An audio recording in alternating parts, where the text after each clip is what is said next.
আজকে 7 মাস পর সে আমাকে মেসেজ দিয়ে বলে কেমন আছো। তারপর আমি জিজ্ঞেস করলাম কে আপনি। তারপর সে আমাকে বলছিল কেন ভুলে গেছো।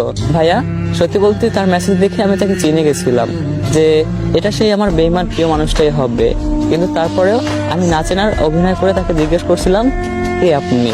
তারপর সে যখন আমাকে বলছিল কেন আমাকে ভুলে গেছো, আমি তাকে আনসার করছিলাম যে বেঈমানদেরকে মনে রাখার কোনো প্রশ্নই আসে না। তারপর সে আমাকে বলছিল যে দেখো তুমি তো বলছিলা তোমার ভালোবাসা আমাকে একদিন নীরব রেখে দেবে, সেটা আজকে সত্যি হলো।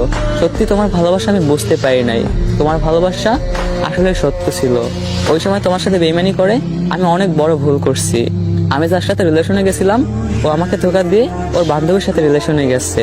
তোমার কথাটা আজকে সত্যি হলো। তারপর আমি তাকে বলছিলাম আর কিছু বলবা। দেন সে আমাকে বলছিল আমাকে মাফ করে দেওয়া যায় না। তারপর আমি তাকে বলছিলাম মাফ বেঈমানদেরকে মাফ তো একবারই করা যায়, বারবার না। তারপর সে আমাকে বলছিল দেখো আমি তো তোমারই ছিলাম, আমি তো আমার ভুলটা বুঝতে পারছি, আমাকে একটাবার মাফ করে দেওয়া যায় না। তারপর আমি তাকে সরাসরি বলে দিছিলাম যে তোমাকে বিশ্বাস করে একবার জীবন তো লাশ হয়েছি, কোনো মতে নিজেকে বুঝাইছি, কোনো মতে নিজের জীবনটাকে একটু ফিরে পাইছি। তোমাকে মাফ করে তোমাকে আমার লাইফে আসার আরেকবার সুযোগ দিয়ে আমি টোটালি লাশ হতে চাই না। দেন এটা বলে আমি তাকে ব্লক করে দেই। দেন সে আমাকে অনেকবার ফোন দিয়ে কান্না করতে করতে বলছিল আমাকে একটা বার সুযোগ দাও, আমি কথা দিলাম তোমাকে কখনোই ঠকাবো না। কিন্তু আমার তো একই কথা যে তোমার মতো বেঈমানকে দ্বিতীয়বার আমার লাইফে আর সুযোগ দিব না, দ্বিতীয়বার আমার লাইফে আসার সুযোগ দিব না। কারণ তোমাকে বিশ্বাস করে একবার ঠকে গেছি, দ্বিতীয়বার আর ঠকার কোনো প্রশ্নই আসে না। দেন এটা বলে আমি তাকে ব্লক করে দিতাম। তো সত্যি বলতে ভাইয়াটার কাজটা আমার কাছে একদম পারফেক্ট মনে হয়েছে যে বেঈমানদেরকে কখনো সুযোগ দেওয়া ঠিক না।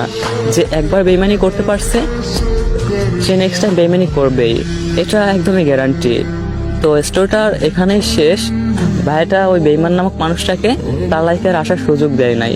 তো ভাইয়াটার কাজটা কি সঠিক হয়েছে না ভুল হয়েছে সবাই একটু কমেন্টে বলে যান।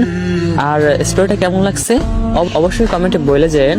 অ্যান্ড আপনারা যদি কোনো স্টোরি শেয়ার করতে চান তাহলে অবশ্যই আমার ফেসবুকে নক দিবেন।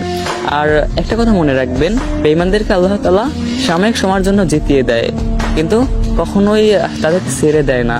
তাদের পাপের প্রায়শ্চিত্ত একটা সময় তাদেরকে দিয়েই দেয়। তো সবাই আইডিটাকে ফলো করে পাশে থাকে।